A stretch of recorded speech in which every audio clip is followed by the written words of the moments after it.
Hello everyone, welcome back to the channel. कई बार किसी कारण की वजह से आपको अपना जीएसटी नंबर कैंसिल करना पड़ता है। इस वीडियो में जीएसटी रजिस्ट्रेशन कैंसिलेशन के कंप्लीट प्रोसेस को हम समझने वाले हैं। दोस्तों, जीएसटी रजिस्ट्रेशन का कैंसिलेशन उतना आसान नहीं है जितना कि लोग समझते हैं।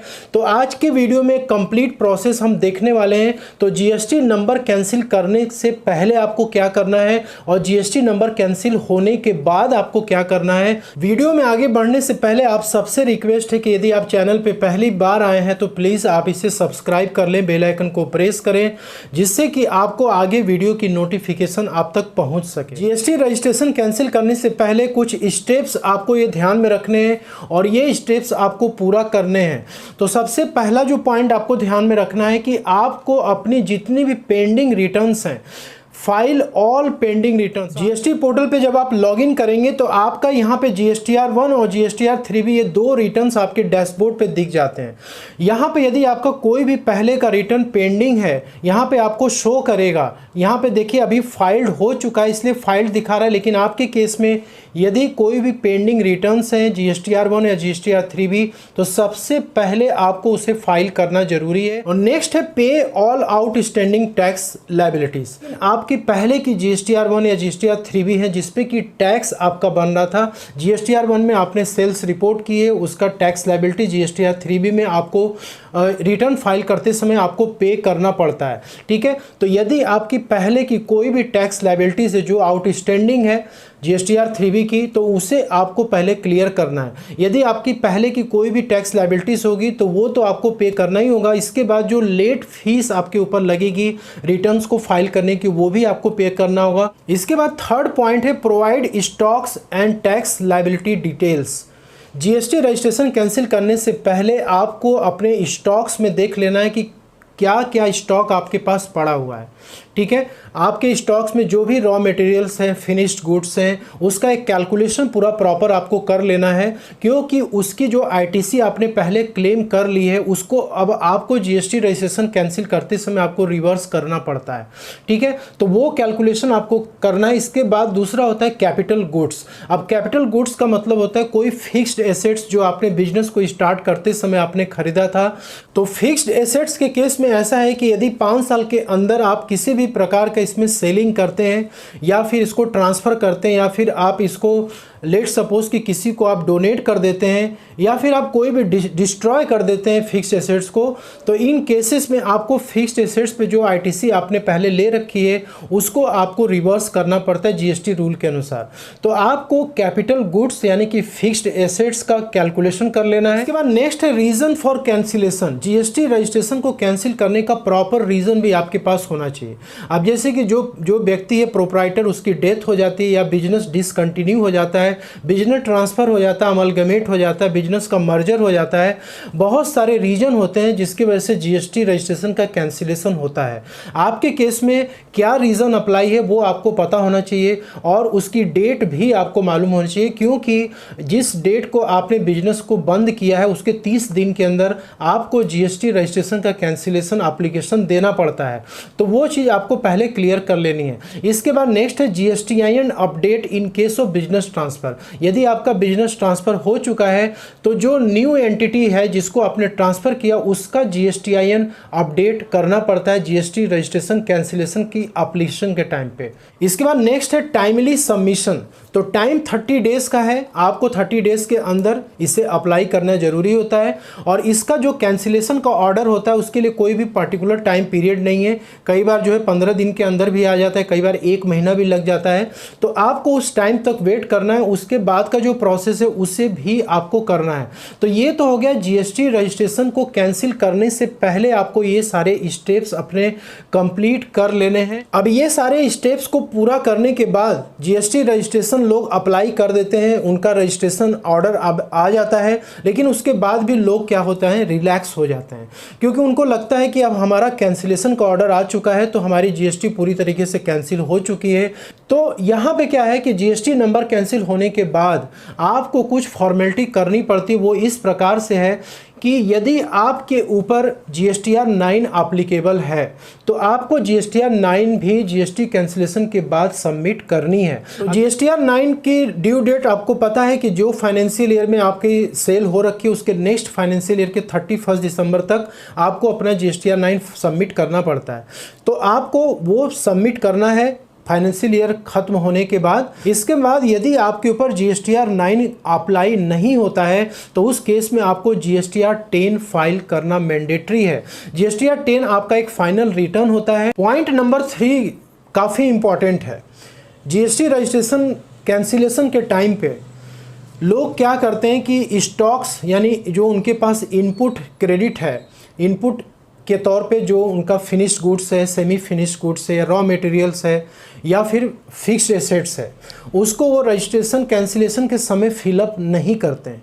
तो आपको एक बार और मौका मिलता है, वो मिलता है GSTR 10 में। आप GSTR 10 में भी अपने जो भी आपके स्टॉक्स की डिटेल है जिस पे आपने ITC ले रखी है उसको आप GSTR 10 में भी रिवर्स कर सकते हैं। GST रजिस्ट्रेशन को कैंसिल करने के लिए आपको GST पोर्टल पे लॉगिन कर लेना है और आपको सर्विसेज वाले टैब में आना है और यहाँ पे आपको रजिस्ट्रेशन पे क्लिक करना है। Then application for cancellation of registration पे आपको क्लिक करना है। आपके स्क्रीन पे 3 टैब एक्टिव हो जाते हैं। एक होता है बेसिक डिटेल्स, दूसरा होता है कैंसिलेशन का डिटेल्स और तीसरा होता है वेरिफिकेशन। ये 3 स्टेप्स जब आपके फुलफिल हो जाते हैं तो आपका जो GST नंबर होता है वो कैंसिलेशन मोड में चला जाता है। यहाँ पर अब आपको बेसिक डिटेल्स पे क्लिक करना है। तो बेसिक डिटेल्स पे जैसे ही आप क्लिक करेंगे तो यहाँ पर आपके स्क्रीन पे आपके GST नंबर और आपका नाम और प्रिंसिपल प्लेस ऑफ बिजनेस की डिटेल्स आ जाती है। GST नंबर कैंसिल होने के बाद एक आपको कॉरिस्पॉन्डेंस एड्रेस यहाँ पे ज़रूर देना है, क्योंकि फ्यूचर में यदि आपको GST ऑफिसर यदि कंसल्ट करना चाहता है, आपसे कांटेक्ट करना चाहता है तो वो उस एड्रेस पे कांटेक्ट करेगा। तो यहाँ पे आपको एड्रेस फॉर फ्यूचर कॉरिस्पॉन्डेंस में यदि कोई चेंजेस आपकी हो चुकी है एड्रेस की तो आप उसको इंटर करेंगे। अदरवाइज़ यदि आपकी GST रजिस्ट्रेशन के टाइम पे जो एड्रेस आपने दिया था यदि वो सेम एड्रेस है तो आपको सिंपली यहाँ पे इस बॉक्स पे चेक करना है कि मेरा एड्रेस सेम है, तो ये आपका सेम टू सेम एड्रेस यहाँ पे ले लेगा। इसके बाद सेव एंड कंटिन्यू बटन पे आपको क्लिक करना है एंड देन आप यहाँ पे नीचे की तरफ आ जाएंगे तो आपकी जो डिटेल्स होगी प्रिंसिपल प्लेस ऑफ बिजनेस और एड्रेस फॉर फ्यूचर करिस्पॉन्डेंस ये आपका टोटली यहाँ पे सेव हो जाएगा और यहाँ पे आपको सेव एंड कंटिन्यू बटन पे आपको क्लिक करना है। इसके बाद नेक्स्ट होता है कैंसिलेशन डिटेल्स। कैंसिलेशन डिटेल्स में आपको रीजन फॉर कैंसिलेशन पूछ रहा है, ठीक है। तो यहाँ से 1 बाय 1 आपको सेलेक्ट करना पड़ता है।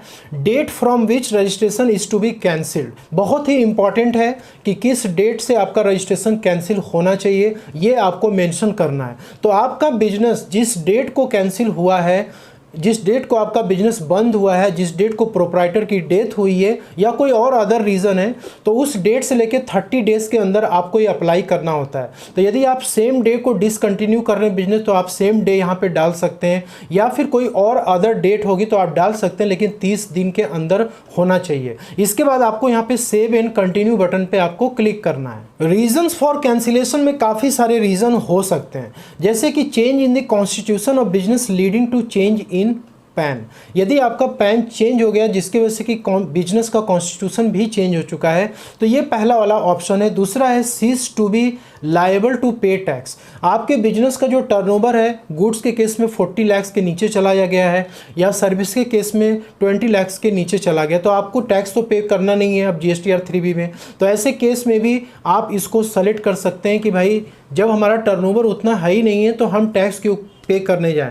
तो आपको ऐसा लगता है कि फ्यूचर में भी हमारा इस तरीके से टर्नओवर रहने वाला है तो आप cease to be liable to pay tax reason को सेलेक्ट कर सकते हैं। नेक्स्ट रीजन है discontinuance of business and closure of business. यदि आपका बिजनेस बंद हो चुका है, क्लोज हो चुका है तो आप इस रीजन को सेलेक्ट कर सकते हैं।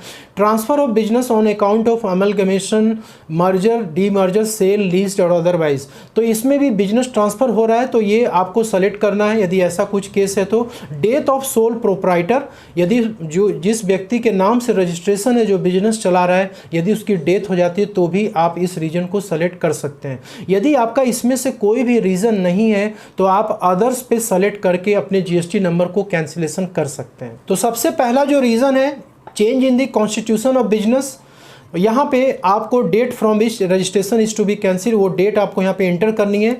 और इसके बाद आपको यहाँ पे GSTIN नंबर इंटर करना है।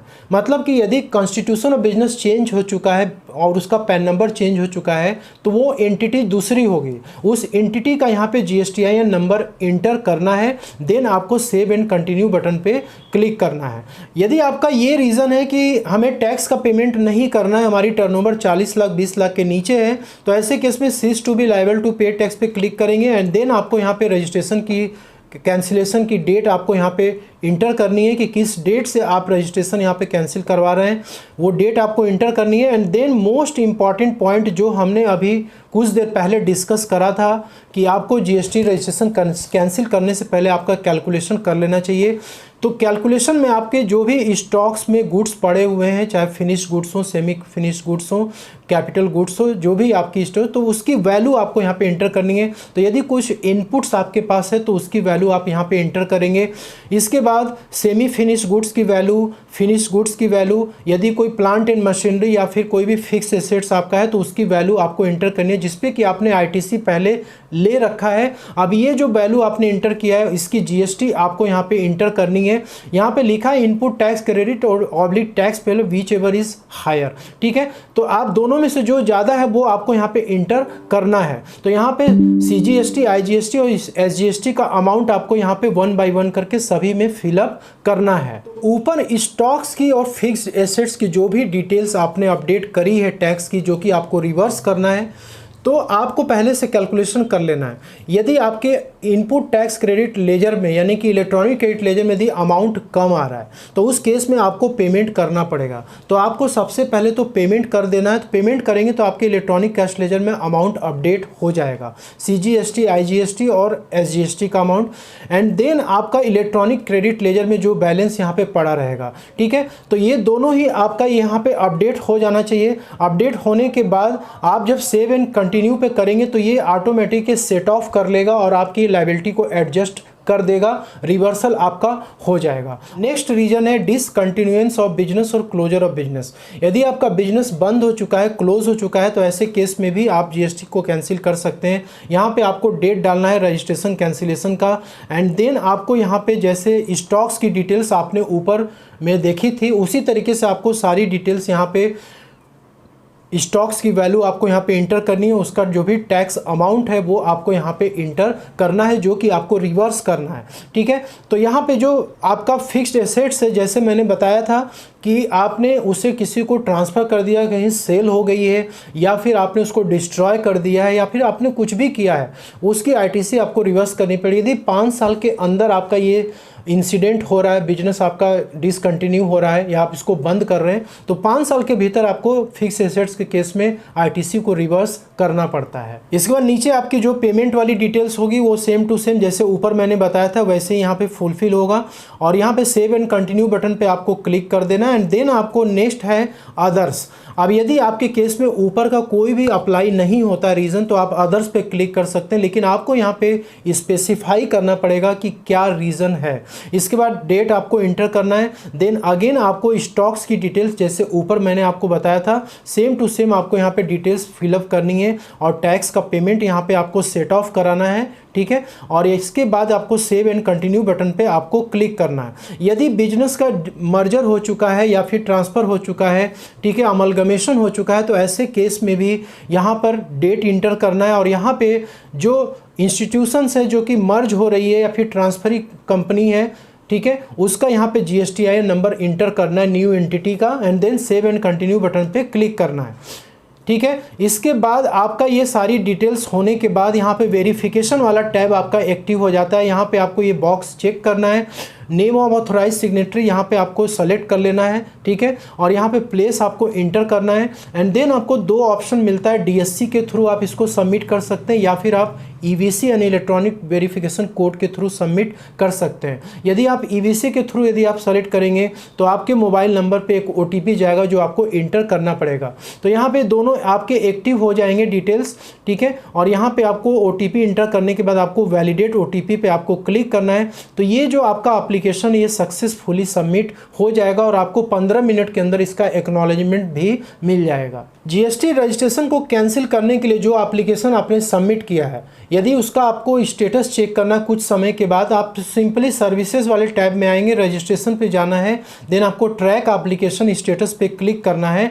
इसके बाद आप नीचे की तरफ आएंगे तो यहाँ पर आपको सबमिशन पीरियड पूछ रहा है, तो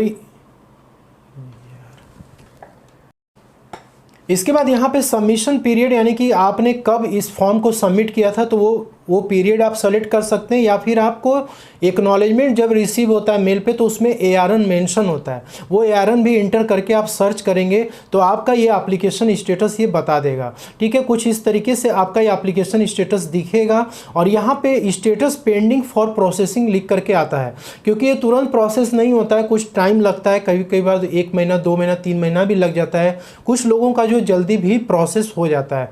जब तक ये प्रोसेस आपका सक्सेसफुली नहीं होगा तब तक आपको ऑर्डर फॉर कैंसिलेशन पर रजिस्ट्रेशन नहीं आएगा। ठीक है, तो ये आपका स्टेटस सक्सेसफुली दिखना चाहिए। तो इस तरीके से आप अपने जीएसटी नंबर को कैंसिल कर सकते हैं। यदि आपको ये वीडियो में दी गई जानकारी पसंद आई है और आप GSTR 10 को फाइल करना चाहते हैं और आपको प्रोसेस नहीं समझ में आ रहा है तो आप उसके लिए कमेंट करेंगे तो मैं GSTR 10 के ऊपर भी एक वीडियो बना दूंगा। तो ये वीडियो अच्छी लगी तो इसे लाइक शेयर जरूर कर दीजिएगा और चैनल पर नए तो सब्सक्राइब जरूर कर दीजिए। तो मिलते हैं नेक्स्ट वीडियो में, तब तक के लिए जय हिंद जय Bharat. Thank you so much for watching this video.